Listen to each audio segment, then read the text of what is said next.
some tricky stuff you guys are going through out there. So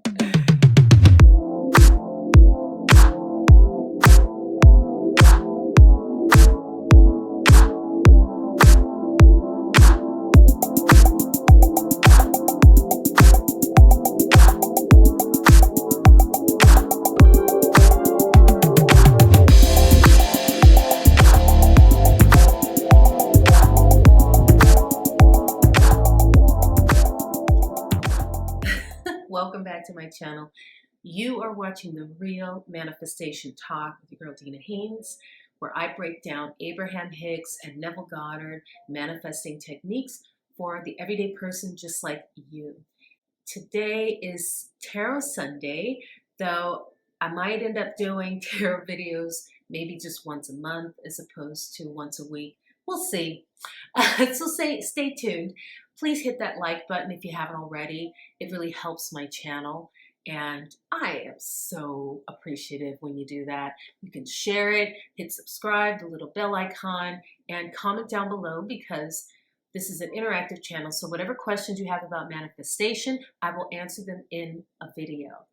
And if you want to know about my manifestation coaching prices, I will put a link in the video here, also down below in the description. You can also check out my website, dinahaynes.com, and find it there at the bottom of the front page.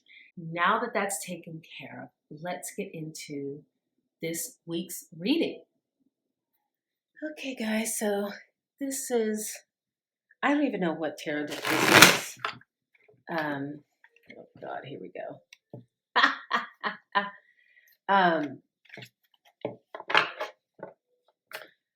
This tarot deck is very well used, as you can see. I've had this deck for years, and it is the deck I've been using the most for friends readings and stuff for years now. I don't even know which deck it is, but I love it. It's kind of whimsical. And this deck always does right by me. So let's get started.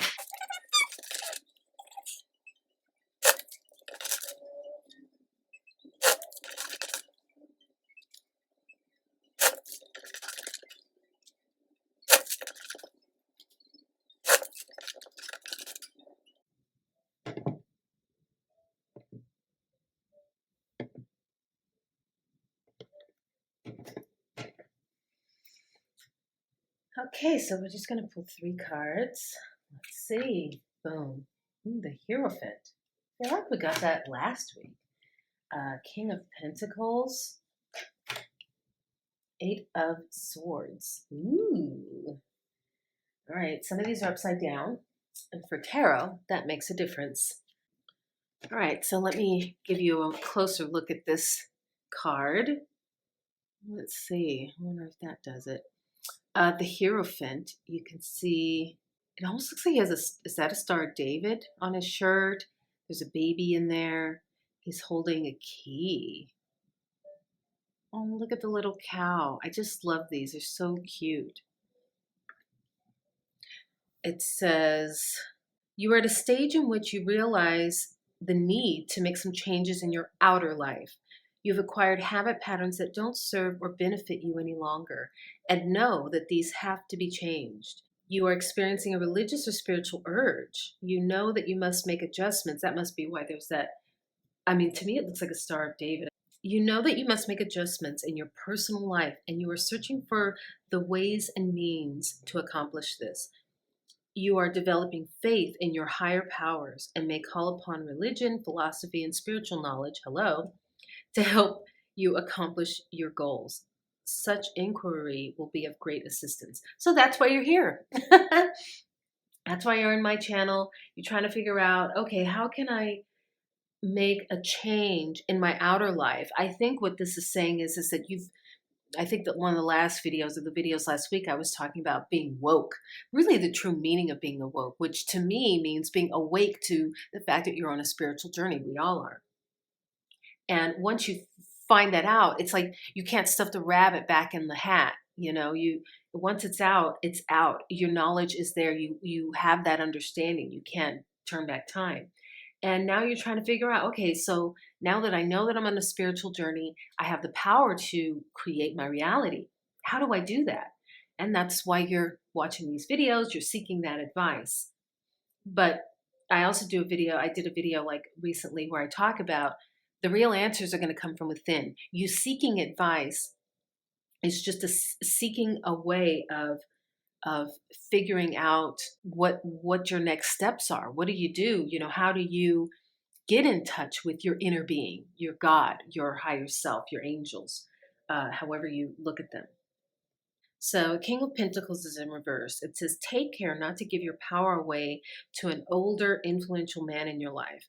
He may offer you help and assistance, but his aim is not an honest one. You would be better off researching established ways to approach a situation in question. Rely on your inner judgment. Boom. Didn't I just say that?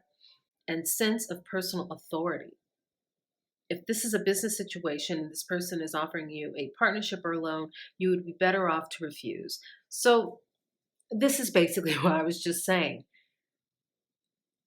You start your journey trying to figure out, okay, what are the components of the journey? Like, what are the tools to become a deliberate creator? So you research, how do I manage this? How do I take charge of my destiny and my life and my 3D reality? But once you do that, you have to realize that really the journey begins by looking within. You can't look to outside sources. You can't look to other people to make the journey for you. And it's so funny. I'm getting this right now. I do get quite a few questions about like specific person and people wanting to know, like really looking outside of themselves when they feel like it's not working. I myself watch, like, my jam is Abraham Hicks videos. I watch them in the morning and at night when I wake up, before I go to bed, because it puts me in a state of mind, of being mindful about the things that I want in life, about my spiritual journey, what I'm working on my spiritual path. That's all fine and good, but when you start to search for your specific answers to your own personal questions, really it comes down to you connecting with your inner being, your higher self. That is where you get the answers. And actually, I've just started doing meditation. My friend, she says, let's do a challenge where we set a time to meditate every day, 15, 20 minutes. That's it. I've never really been too big on meditation. I've done it before many times, but not on a consistent, regular basis. But I've been hearing from my spirit guides, you need to meditate more. You need to get in your visual mind more, because manifestation is really about your visual reality. Your visual reality, your imagination is what really makes things come to fruition. That is where the true answers will come from connecting with your spirit guide. And you connect with your spirit guide definitely when you meditate. That is a pure space for your spirit guide to connect with you, for you to raise your vibration so that you're in a positive mood. And honestly, so far, I can tell you, I've done it for a couple days and it feels amazing. Yesterday, I did it and I was in a really frenetic headspace, and I wasn't even sure because the time came up. I set the time at 3 o'clock in the afternoon, and I sat down to meditate, thinking, "Oh my God, how am I going to get there? How am I going to calm my mind?" It freaking worked. I did it. I meditated for almost 20 minutes. Done. And then it's done, and you can just move on with your day. But I found that the rest of my day, I kind of just felt light. I felt good. I even had a situation where I was talking to someone, the conversation didn't go well. They got offended by something that I had said, which was totally not my intent.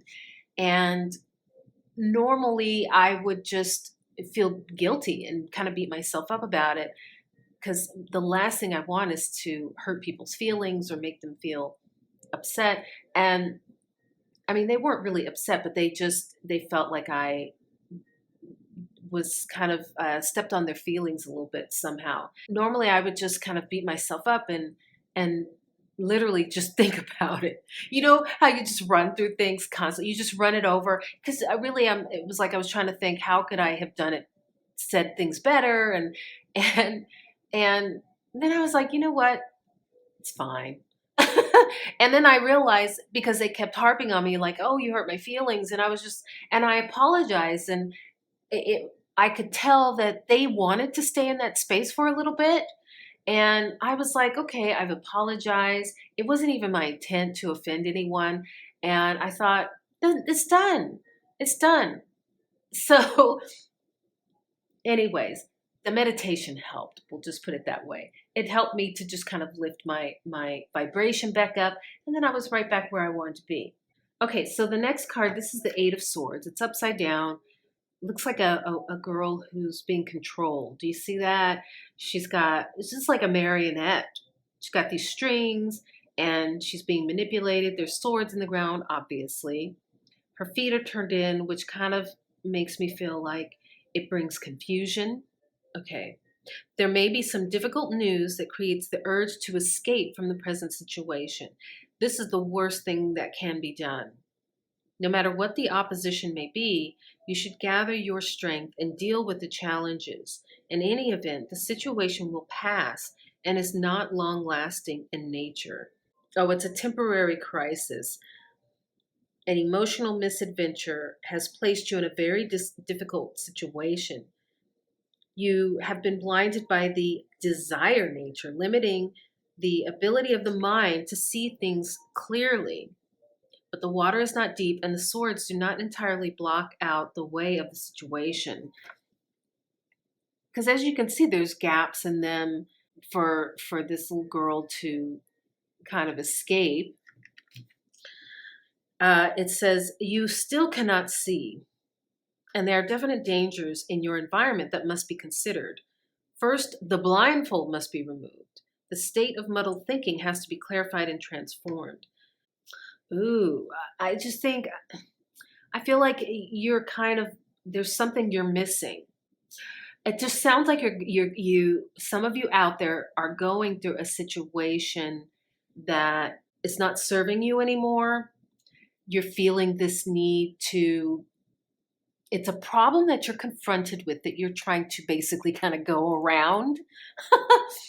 I laugh at that because a lot of people, when they encounter adverse situations or situations that are uncomfortable, they just want to look for the easiest way out, right? Which is why there are these gaps and stuff. So, you know, you might want to take the easy way out, but the truth is the best way to go through problems is to go through them.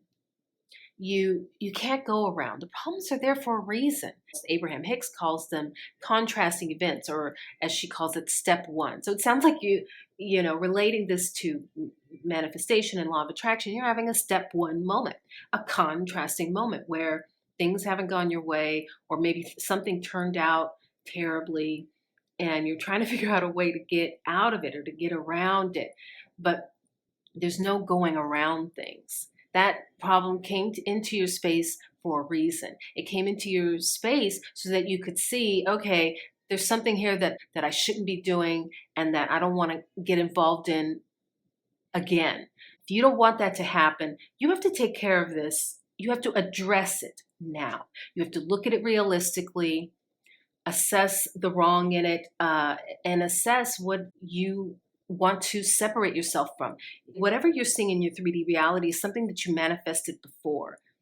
But if you are concerned about this situation now, it means that you have to resolve something about it. Problems have a way, if you try to go around it and skip over it, they will come back around. You will have to learn this lesson yet again. And that's when people say, oh, life is full of misery, it's full of this. Yeah, because you're not learning from the lessons that life is trying to teach you. Your higher guides, your God, your angels, they're trying to show you and lead you to your best life. But if you keep circling around the same issues and you're not looking at them head on, facing the reality of the situations at the moment, and to realize what the messages are within the situation. You will attract that into your life again if you didn't get it the first time, or the second, or the third. And this is telling you how. This is a roadmap. It's saying, look, when you have situations like this is how you do it. You have to go through it. You have to dig deep to your inner being and discover what is the truth about the situation that I'm having such a problem with. Because the problem is pointing you to the thing to fix. So once you figure that out, then you can ask your inner being. You can meditate, or you can just converse with your inner being, or you can drop resistance and be receptive to the messages that are your inner being is constantly giving to you. Your spirit guides, they're constantly giving you messages on what to do in your life, the right steps to take. But you have to drop resistance, in order to hear what those messages are. The roadmap is there. It's there in front of you all day long, every day. Stop listening to outside sources. No one outside of you can tell you how to get through this issue. No one. Okay, so that was the reading for this week. And this time I used this is my tried and true tarot deck. This deck is so beat up. I have been using it for years now. And it felt good actually to be using them. So I might be using my tarot deck more often. There were some definite messages in there, some tricky stuff you guys are going through out there. So hopefully the advice that I gave is helpful to you. And so stay tuned.